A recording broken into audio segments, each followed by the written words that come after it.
Hey everyone, welcome to the NoochieCast, episode 5. I do want to start out by apologizing for missing last week. It was a combination of I was a little sick, and I was producing a show on campus for my university, and it took up the entire week, including literally the entire day on Thursday when I normally record these, and it literally would have required me to miss the important things that I would have had to do to record it, and I did not plan ahead and record it earlier, so I ended up being unable to record and having to miss the week. But we are back. We are back this week with 2 weeks worth of content, which I mean like 2 weeks worth of news, because I'm just doing one main story, not two this week, just one. But we do have a bunch of news that we're going to talk through. And then we'll move into our main story, which is talking about some of my most anticipated games for the rest of the year. But yeah, let's just move right into the news. Again, we have 2 weeks worth of news because we haven't been here for 2 weeks. So let's jump right in. And let's talk about first the something that was announced just today as I'm recording this. That is Half-Life Alyx? Alex? I'll be honest, don't know how to pronounce it. I feel like I'm not a great gamer, not knowing how to pronounce that, but I don't. But anyway, they previously announced that it was going to release in March, and now they're announcing that this new Half-Life game will be releasing on March 23rd.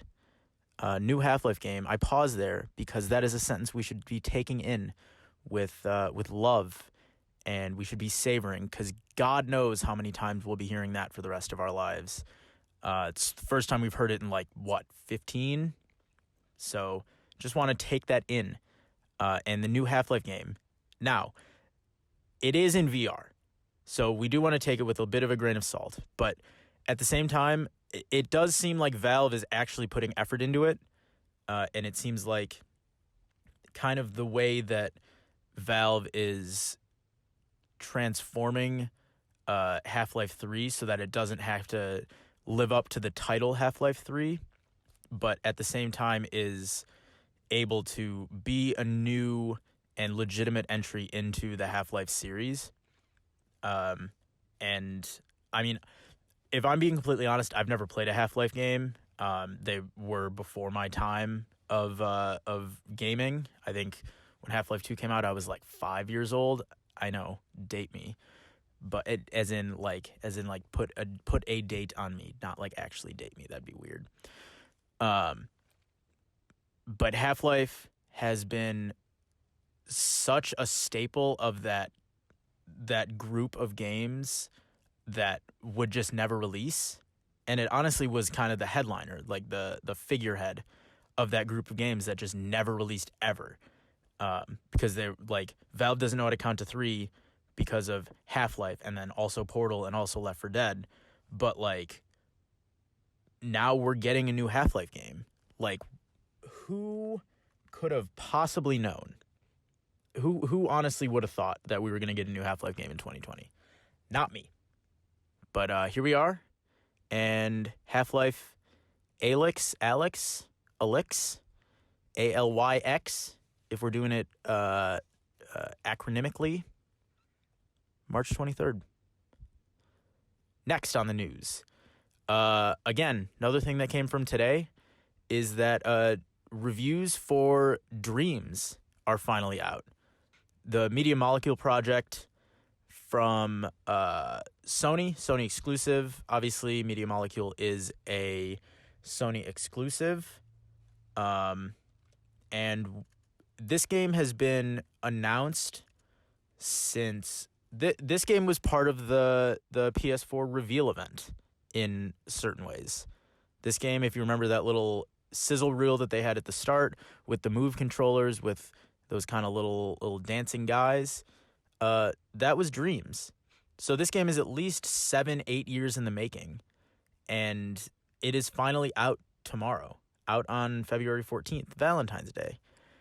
And honestly, even more surprising, usually for games that take this long to develop, They get caught in development hell, and they usually don't turn out that well. Dreams right now has a 91 on Metacritic as I record this. A 91. That is fucking absurd. Like, even a game that has fantastic press, that has a really good development cycle, goes through everything well, previews really well. Games like that usually get like an 85 on Metacritic, 88. This is a 91. Like, you're reaching the upper echelon of games at this point if you're at a 91 on Metacritic. And obviously, I know Metacritic scores aren't the end-all be-all of how good a game is, but to get that kind of score, it really says something about the quality of the game. And to be honest, I don't know if I was planning on checking out Dreams. It's one of those games that's like super creative minded, super like right brain, where you kind of have to know what you want to do. At least in the creator beta, I think that's what it was called. That little like early access for just creating. And I was just kind of like, it's really cool to see what people can create in Dreams. And I'm really impressed, and I like seeing it on Twitter or seeing some of those YouTube videos or some of those highlights of what people can create. But I was never really like, this is something I want to take part in and do any kind of creating in. But now that I've seen some of these reviews, it looks like something that actually is like something that you really need to experience. I'm not entirely sure what I'll be getting myself into, but at the same time, knowing that everyone has loved it, that I can see, it's hard to turn down. And I'm trying to go in not blind, because I've read some of the reviews, but I don't want to watch any of the like gameplay videos or things like that, even just outside of creating, like just in the normal flow of gameplay. I just think it looks like a game, and it sounds like a game that you need to play to understand. And I think that was like what IGN said about it in their review of it. And it feels like a game that I just really want to play. So I'm excited to play it. I'm excited for it to come out tomorrow. Hopefully, I'll find time to play it and be able to report back at some point. But we'll see about that. Anyway, next on the news is another big loss for what used to be the biggest event in gaming. I think we could still say it's the biggest event in gaming, but it's losing that title. Margins are thinning for E3, and that is that Jeff Keighley, known gamer extraordinaire Jeff Keighley, is no longer going to be at E3. And specifically, he will no longer be producing the E3 Coliseum, which has been his major event at E3, kind of the day-to-day thing where he's been interviewing developers and creators and all those things to talk about games, get some hands-on things, but more officially from E3 than just, an IGN and GameSpot having their stage. And Jeff Keighley has said that he does not want to do that anymore, and he will be stepping back from that role and no longer. He didn't say. I don't think he said if he's going to be attending E3, but he will not be producing the E3 Coliseum. And I'll be honest. After Sony has said they're not going to be going, it seems like Xbox isn't going to be going again, but they might be across the street. EA will obviously not be there. E3, again, I don't think this is a hot take. I've seen a lot of people say it, but E3 is dying, and I think it's dying a lot faster than some people are giving it credit for. Like, we're getting to the point where E3 just doesn't really matter anymore. We're at a point in gaming where in the past, E3 it was kind of that center stage week where every game developer, producer, publisher would come out and say, hey, here's what we've been doing. And they would do that once, maybe twice a year if you had like a PSX, or at the time it was like the VGAs, but now it's the Game Awards. Or maybe you'd go to like Gamescom or Tokyo Game Show or something like that. But E3 was like the week of the year where people needed to be for you to give all your like gaming news. And now with the rise of things like Nintendo Direct, Sony State of Plays, just the ability to quickly and widely spread information, especially big information, it's really not as necessary. Now, I do think there is something to be said about the fact that all of the companies, or at least most of the companies, are still putting things during that week. So, like, Sony wasn't at E3 last year, but the week before, or right before E3, they put out a State of Play where they kind of detailed a bunch of their things. And Nintendo does their whole thing where they put out a Direct during E3 at the same time as their press conference would have usually been. I think there is something to be said about that, where E3 still has the influence, and maybe it's just the history of E3 where people know what it used to mean, and they're still trying to hang on to that and latch onto that, as opposed to kind of spreading it out throughout the year, because they don't necessarily want to be the first to break off and do something else, like doing something in July or sometime else. And honestly, I think part of that might just be that June, July are the 2 months of the year that usually don't have that much going on in gaming, and maybe December, but that's when the Game Awards are, and it's hard to plan a big event outside of that.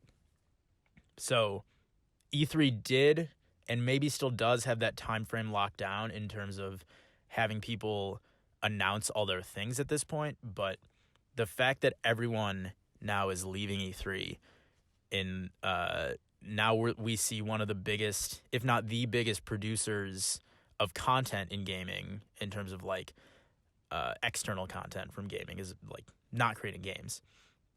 He's leaving too with Jeff Keighley. It's a bit of a kind of a signal, kind of a signal flare that things really are not going well for E3, and it's a little disheartening. Personally, E3, it still is, but it was definitely more in the past. One of, if not my favorite single week of the year, especially, the Mondays where all the E3 press conferences would always be back to back to back, where there'd be 4 or 5 press conferences in a day, and you could just sit down for 12 hours straight and be watching conference after conference after conference. Those were some of the best days in gaming, because they were just like, hey, here's everything you need to know about gaming for the next year, and we've made it all exciting, and here's all this bombast, and here's everything you want to hear about and that you don't know already about. And it feels like those days are definitely behind us, where we're getting to a point where EA's on Saturday, and even just spreading it out over the weekend with Bethesda on Sunday and Xbox on Sunday morning, and then Sony is doing whatever they are doing, and Ubisoft is still on Monday afternoon, and maybe Square Enix has something on Monday, and then Nintendo's on Tuesday. So like, this is obviously a super kind of small personal thing, but it is kind of sad to see that E3 is people are moving on from E3, and E3 is kind of shrinking in its influence. But at the same time, I think it's better for the industry in the way that not everything is being announced all at once, and that things have time to marinate in the public eye.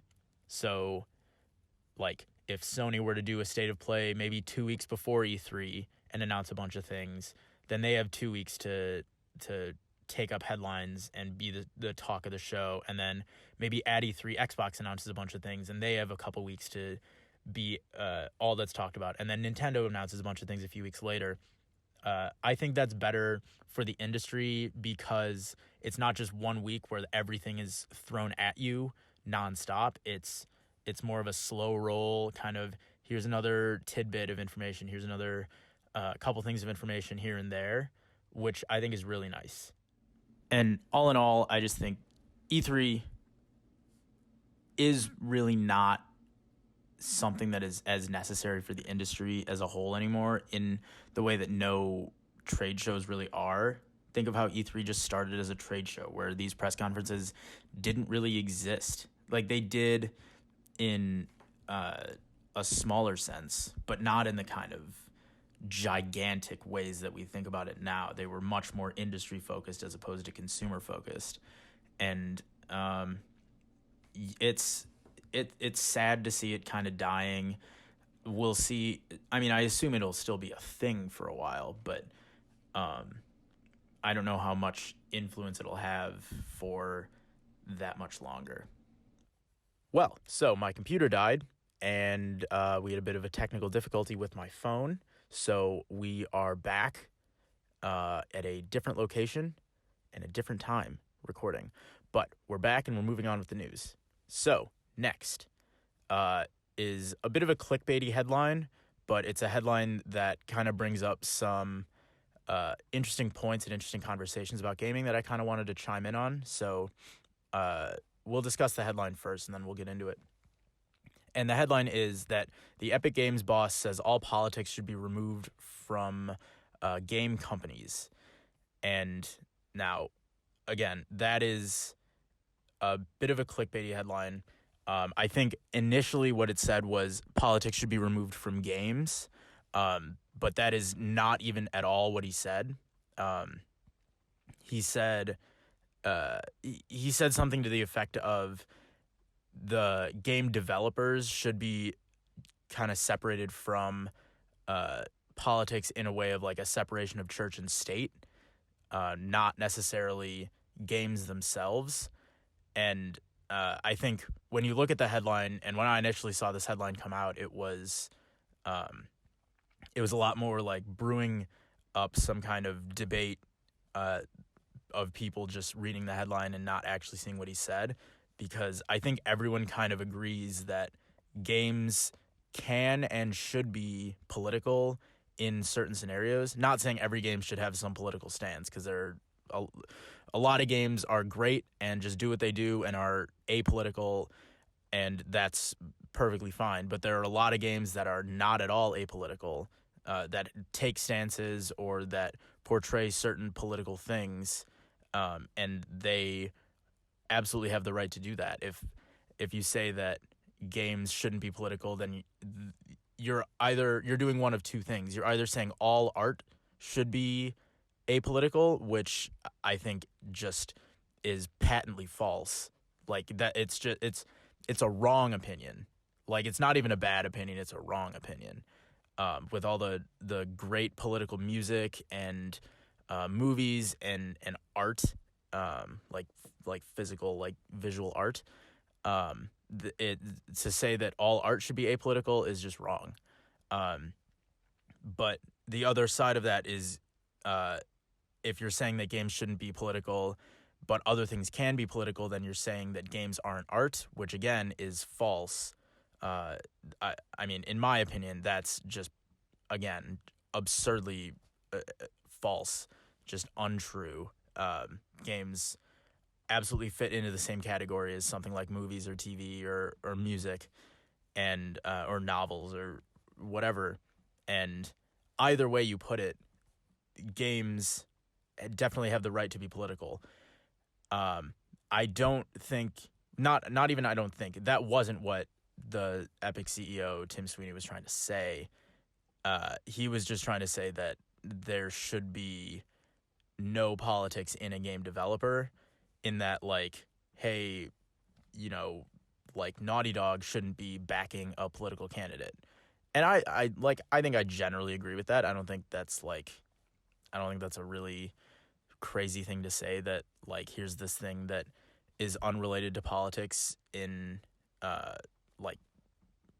there's no direct connection between them, and to say that they shouldn't be like directly connected, that they should just kind of keep that away. I feel like there's arguments on both sides there, but in the same way that other companies usually don't endorse political candidates or political topics unless they're really important or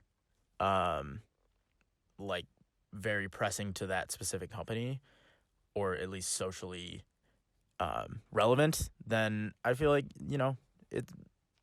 keeping politics out of game developers is not really that hot of a topic. So, I think this was more of a debate on clickbaity titles, in that, like, I saw a lot of people on Twitter see just the headline on IGN, because it was an article from IGN, and they reacted to it and then didn't actually read what he said, because the thing was saying they should be removed from games, and everyone on Twitter was like, "Oh fuck!" Like, I can't believe that they would say that, and then people would actually read the article or like hear what he said and be like, "Oh, well, that was just, that was actually like a pretty reasonable take." Now we feel dumb, and it is what it is. Next on the news is that Dan Houser is leaving Rockstar Games. Dan Houser, one of the Houser brothers, one of the creative forces and heads of Rockstar Games, is leaving. He announced he's leaving later next month, and he is, I don't know if he actually gave an explanation for it, but I think he was just, like, time to move on kind of thing. This, I think, is actually massive news. Like, this is something that could shape the future of Rockstar in a way that at least it has to evolve, because the Houser brothers have been such juggernauts in how games are made and told, that, like, it's having one of them leave and having that voice taken away from the future of Rockstar Games is a major shakeup, to say the least. I don't want to say that they're going to get worse, because Rockstar, their stories aren't the only thing that get their games critically acclaimed. Now, there are big parts of them. Red Dead 2, GTA 5 even, things like that are really well-told games, but I think the bigger things of those games are the worlds and the gameplay and the immersiveness, and how the gameplay kind of feeds into the narrative, as opposed to the other way around. Rockstar will be fine.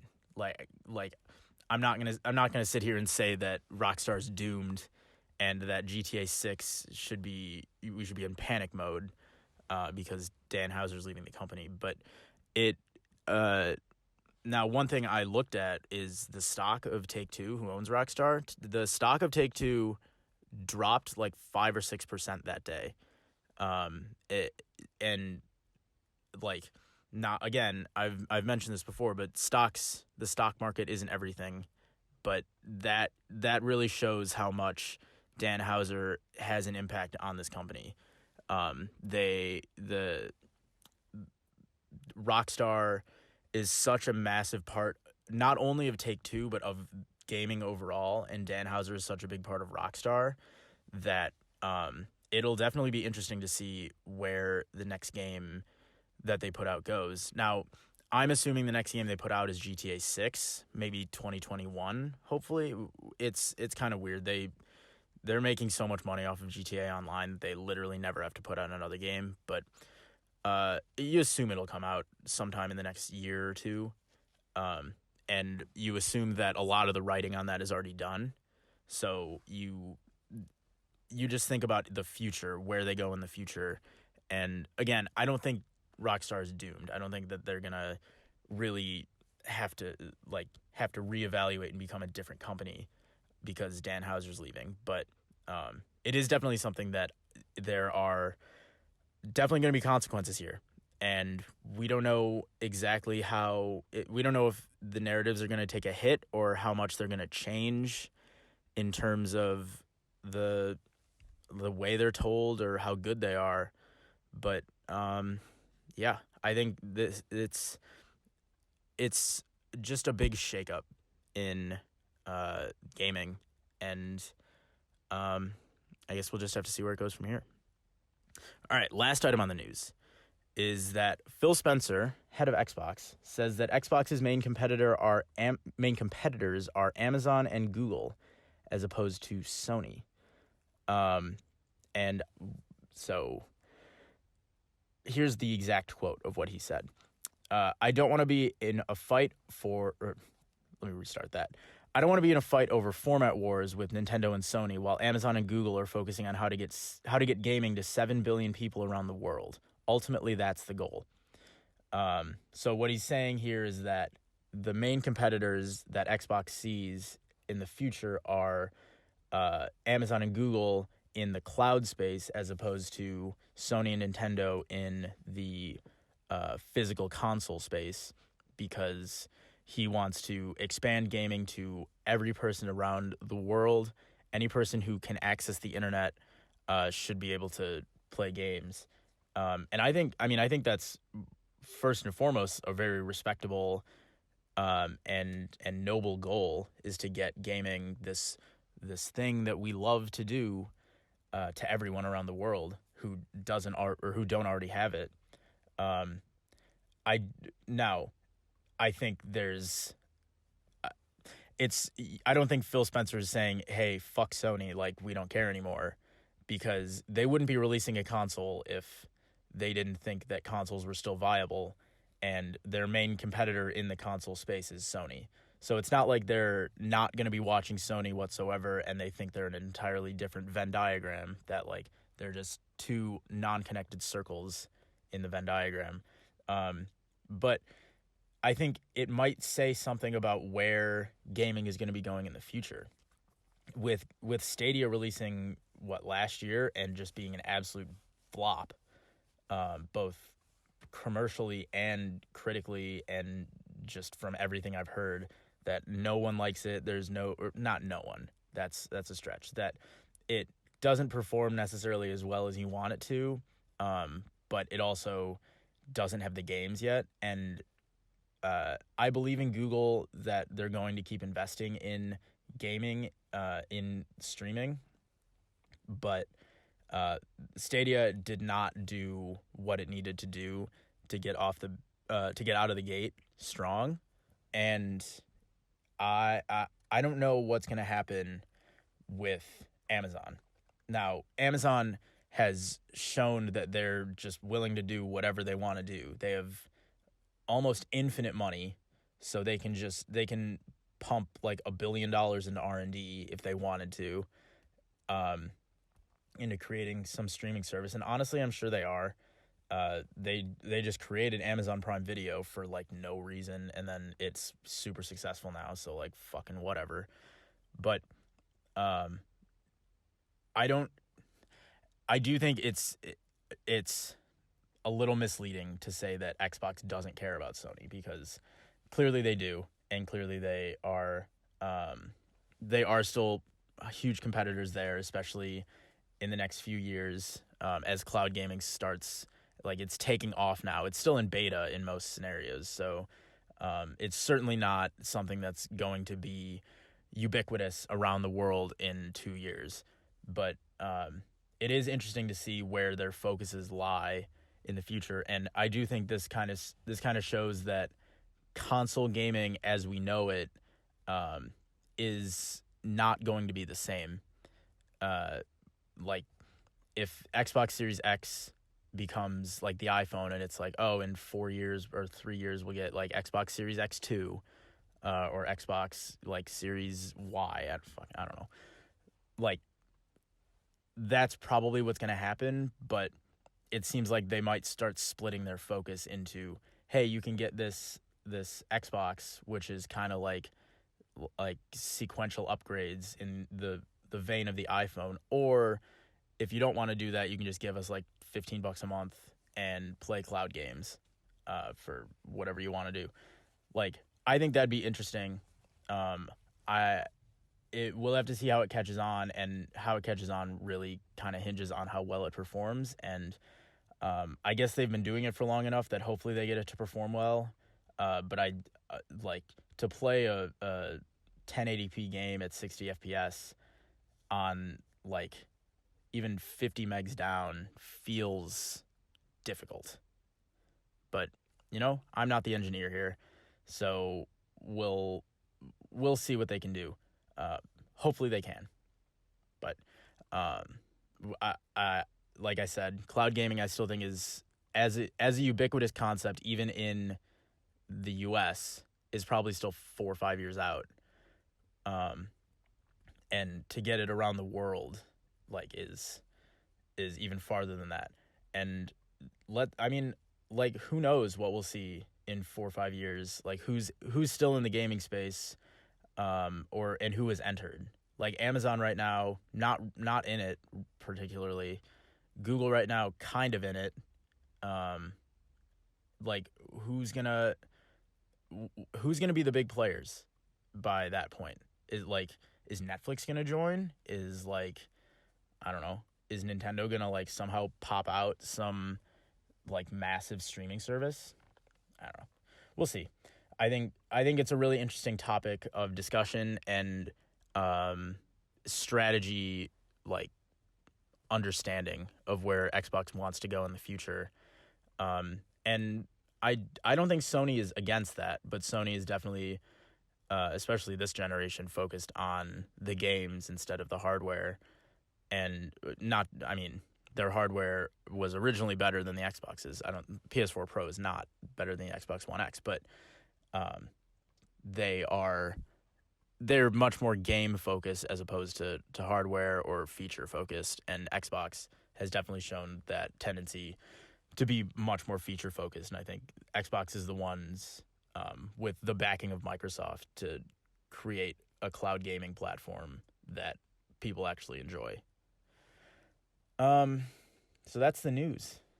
The next segment we normally have is what I've been playing, and wouldn't you believe it, it's been 2 weeks and I really haven't been playing much. Like I said last week, I had approximately negative free time, so I really couldn't play anything. And this week our internet went out, so I was out for about a week. From right about the time that I stopped being busy, our internet went out, and then I got sick, so I was sleeping for most of the time. So what I've been playing is nothing. Well, that's not true. I've been playing a bunch of Sudoku on my phone, if that counts. Oh, you know what I actually did play? I played Sayonara Wild Hearts pretty recently. I think that was last week at some point. I don't know if I talked about that, but I did play that recently. That was fun. It was a fun little experience. Good music. It was cool. I don't think I played it on the Apple Arcade free trial. I don't know if I saw it was $12 on the Switch.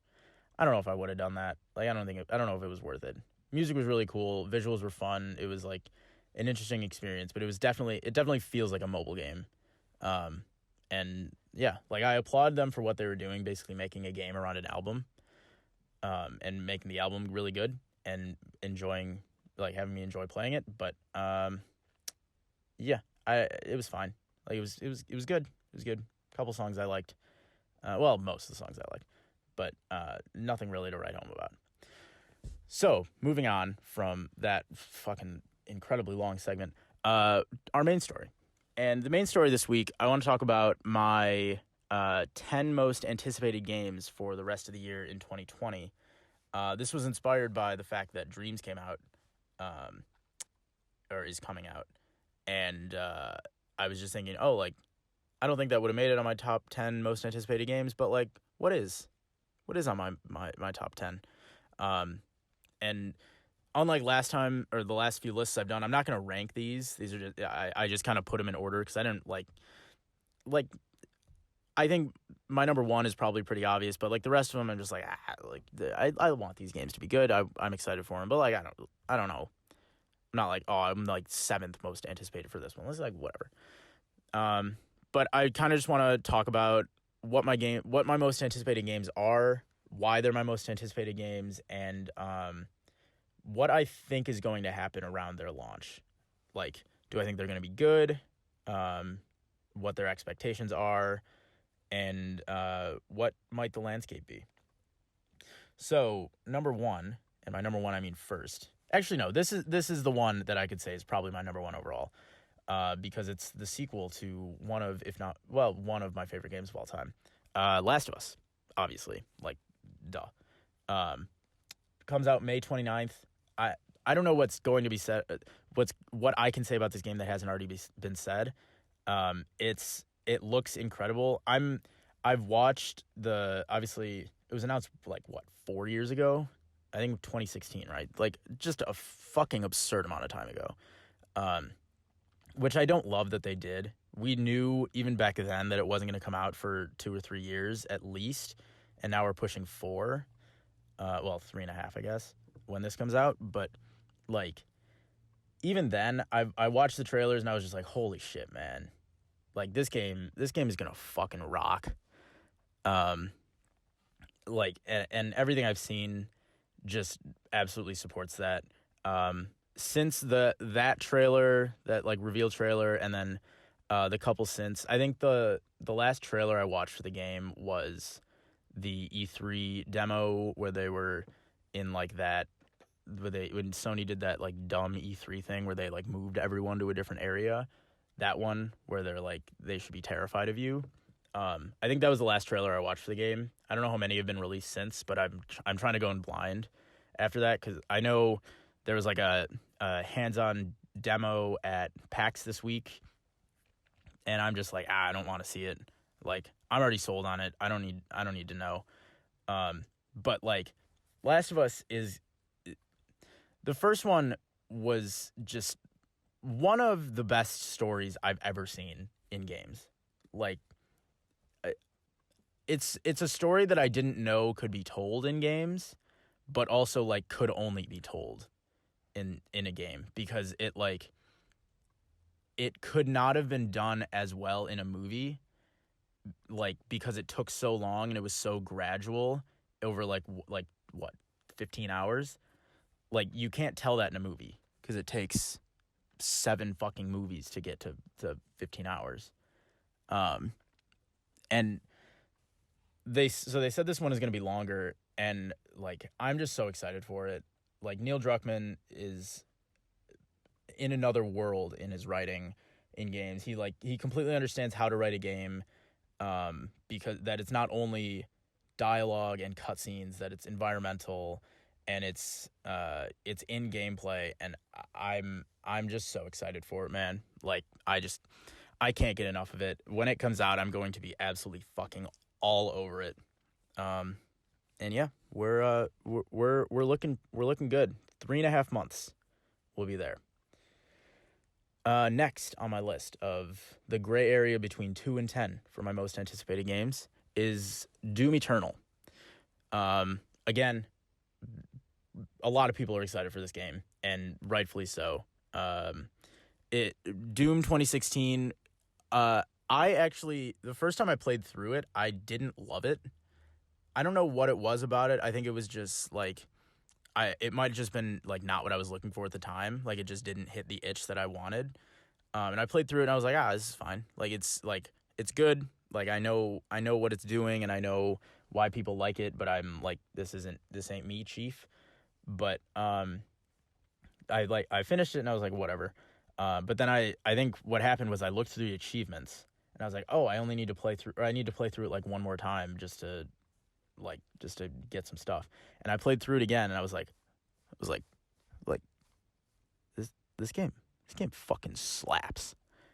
And then I ended up playing through it like 2 or 3 more times, because I was just like, holy shit, like, this game, I didn't appreciate it enough. Like, take my appreciation. And now they're like, they took everything that was good from Doom, and they were just like, hey, let's do that, but like bigger, and focus on the fluidity of the gameplay and how good everything is, and take away everything that was bad, and everyone's just already calling it like a 10 out of 10 in what it's doing. It knows exactly what it is. It's a fast, fluid shooter. It doesn't really care about the story if you don't want to, and it runs really well, and you can go fuck up some demons, and you know what? That's perfect. You know what? You're perfect. March 20th, a little over a month away. So I'm super excited for that. That it looks like it's going to be incredible. Third, another of the three that I'd say are probably on everyone's list. The first two were the two I've talked about already. Third one is, of course, Microsoft Flight Simulator. I'm just kidding. Although I will say, Microsoft Flight Simulator also on my list of most anticipated games. Like low key, that game looks like it like you've done the Flight Simulator on like Windows in the past, like the actual one, like that shit is no one's business. It has no right to be as good as it is. And now they're like, all right, let's like do that, but it's on console this time, and it's on Game Pass for free, and it looks beautiful, and it takes satellite data of the entire world. Like, bro, fucking come on. I'm actually like, that is actually on my 2020 most anticipated games, Flight Simulator. The actual one I was gonna say though is Cyberpunk, obviously. Cyberpunk 2077, recently delayed out of April into September. But Cyberpunk, like, all right, I think I've said this before. If I haven't said it on the podcast, I've certainly said it somewhere else on the channel. But I didn't love The Witcher 3, and I know that's heresy in gaming right now. Like the Witcher TV show came out and it hit max, like the max concurrent players on Steam that it had ever hit. And it's because like that game is so good. And I was just like, I played it when it came out. I wasn't planning on getting it, and then I remember literally sitting in school and just like looking on all the reviews, like reading all the reviews, and it being like, oh, it's getting 10s and 9s and 9.5s, and like it's on Metacritic it has like a 90 something, and I was just like, all right, I'm gonna go buy it. And then I bought it, and I was like, like it's fine. I didn't, and it's this takes the cake. My Witcher 3 opinion, I guess, takes the cake for my absolutely most indefensible opinion. I understand that every part of that game is so good. Like the writing, the acting, the world, the quests, everything is impeccable. Like top of the game for the generation. And I like when people say what's the game of the generation or the game of the decade, like I personally don't agree. But like I completely understand why they do that. And then I'm just like, I just don't love it. I think part of it has to do with the combat, and I think when most people don't like or haven't liked that game, that's kind of what it is. The combat just didn't click with me for some reason. And I was doing it so much, and I was like, I could be doing something else right now. But when CD Projekt Red was like, yo, we're not going to be making The Witcher anymore. We're actually going to be making a cyberpunk, futuristic, first-person like shooter RPG that like takes everything that's good from The Witcher and places it in this setting, like that is just everything I love. I was like, I'm so excited. Again, this is another one where it's like, I don't know what I can say that hasn't already been said, but I'm just so fucking excited for this game. Like, it's a game that looks like you can put like 200 hours into it, and I might. September 17th, hopefully.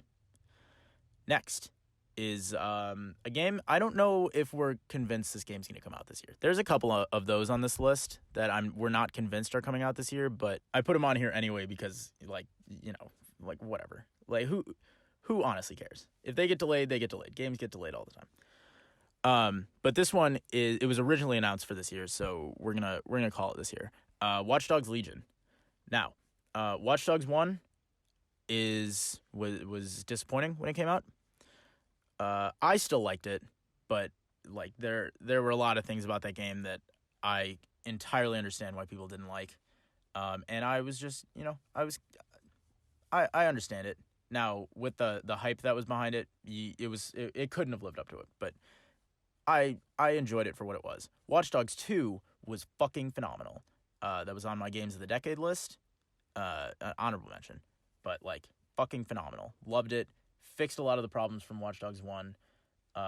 Very much fell into the category of this is a Ubisoft game, but it was like, hey, it's a Ubisoft game, but it's in San Francisco, and it's like modern, and you can still be all the hacking stuff, and it like doesn't take itself seriously, and you know, it's just so much, it's like incredibly fun. Now, Watch Dogs Legion is like, hey, let's take Watch Dogs, but actually do an entirely new gameplay loop where you're like basically anyone in the city, and we just made like 1,000 different like people that you can be, more than 1,000, like 1,000,000 different people you can be, and make it a Watch Dogs game. And I'm just like, fucking check yes, Juliet, let's do it. I believe that Watch Dogs Legion is it's definitely going to be new. It's going to be something that people haven't done before, and there's absolutely a chance that it flops. Like, I don't think commercially it's going to flop because it's a Watch Dogs game, but like there's absolutely a chance that it just comes out and everyone's just like, this makes no sense. It's confusing. I'm a little worried that that's why it got delayed, that they're trying to figure out how to implement it like correctly so that people understand it. But if they do that correctly, I'm in, Chief. I'm in. Next is certainly going to come out this year, barring some absolute like unknown circumstances that kill a console launch, Halo Infinite. Now, Halo, a series known for basically creating the FPS genre as we know it now, specifically the online FPS genre as we know it, has had a bit of a rocky couple of years.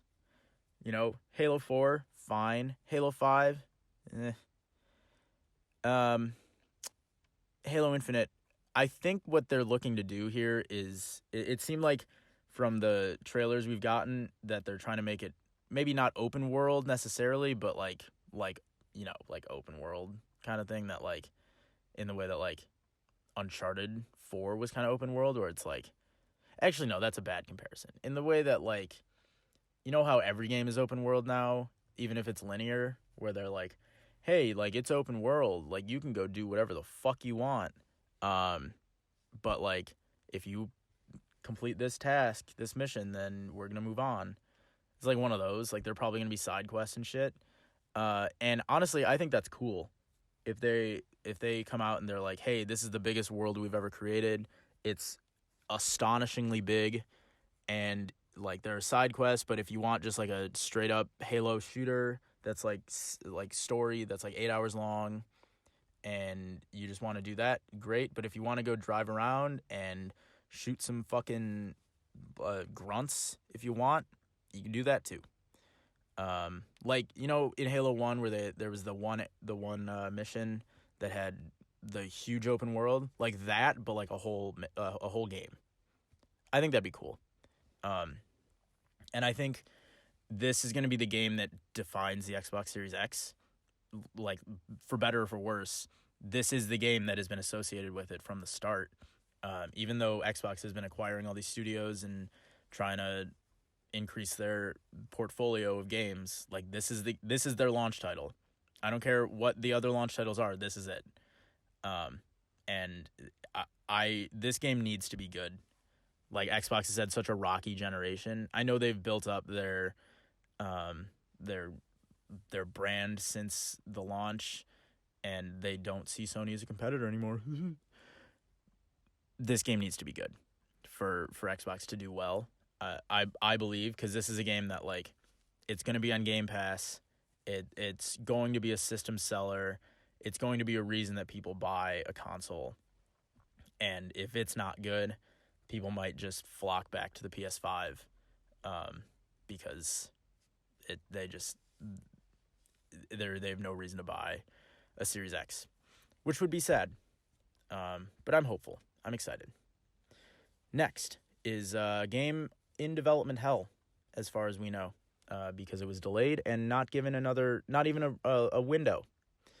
That is Dying Light 2. Now, Dying Light, never played it. Why am I excited for Dying Light 2? Fucking God knows. But I saw the demo that they showed for 2 straight E3s. Well, like the 2 demos they showed at back-to-back E3s. And I'm just like, oh my God, man. Like, I don't know how I feel about the gameplay because it's Techland and it's like Dead Island but better. And like I'm like, you know, zombies or whatever. They are what they are. But the choice thing. I'm big, if you can't tell, on choice and the ability to shape the world based on what I do. Even if it's binary. Like, you know how in Infamous it was red or blue and you were either good or bad, and you basically had 2 different games, but it was just like, why not just make it like, hey, I'm playing good or I'm playing evil? I still love that, because the idea that like, oh, I'm making a choice, and like what, like this was me. Like, you see something happen, you're like, hey, that was me. I did that. Like, that's cool, right? Like when it's like a world altering event.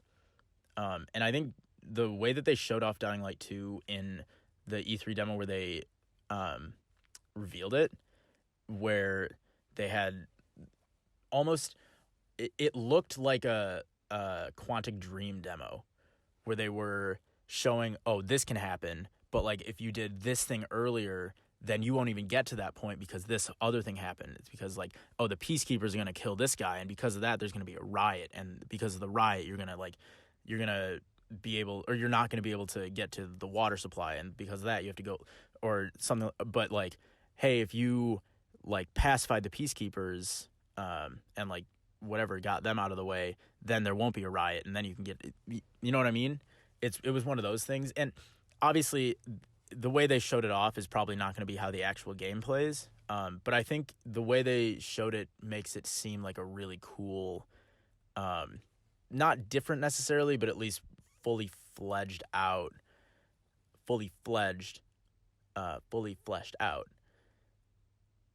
choice-based game. And I'm excited. Plus, like, parkour is cool, and I think that's cool. I think that'll be fun. Next on the list, we are at number 8 of the gray area between 2 and 10. That is actually a game that kind of already came out, but it's coming out again. Persona 5 Royal, coming out on March 31st. Persona 5 came out, when did that game came out? Like 2017? I've put in maybe 70 hours into that game, and I think I'm like not even 2/3 of the way done with it. It was one of those things where it's like, you know what, game, I want to play you, but I want to finish the game, but like, I don't know if I can put in 40 more hours. Not because I don't want to, but because I just don't have time, and there are other games, and it was just like taking up all my time. Plus, I'm not good at it. But Persona 5 Royal seems like they're adding a bunch of stuff to it. So like, even if I go in and only get up to the point where I got before, I would have had an entirely different experience that was like well worth the price. And like, yeah, Persona 5, phenomenal. Like, it's so good. I love those games, even if I'm not good at them. I love them. They're so much fun.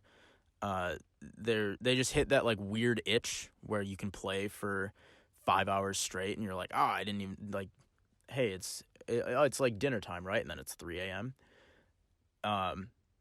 And you know what? If we get another one of those, even if it's like generally the same game, but like with more, I'm on board with that. Last two, is one of them is Ghost of Tsushima. Now, I hesitated to put this on the list. The reason for that is that, you know what? I love Sucker Punch. I mentioned Infamous earlier. Like, all 3 of the Infamous games, even, you know what? Even First Light, like, they were all great. I love Second Son more than the average person likes Second Son. But I saw Ghost of Tsushima for the first time, and I was like, Like it looks okay.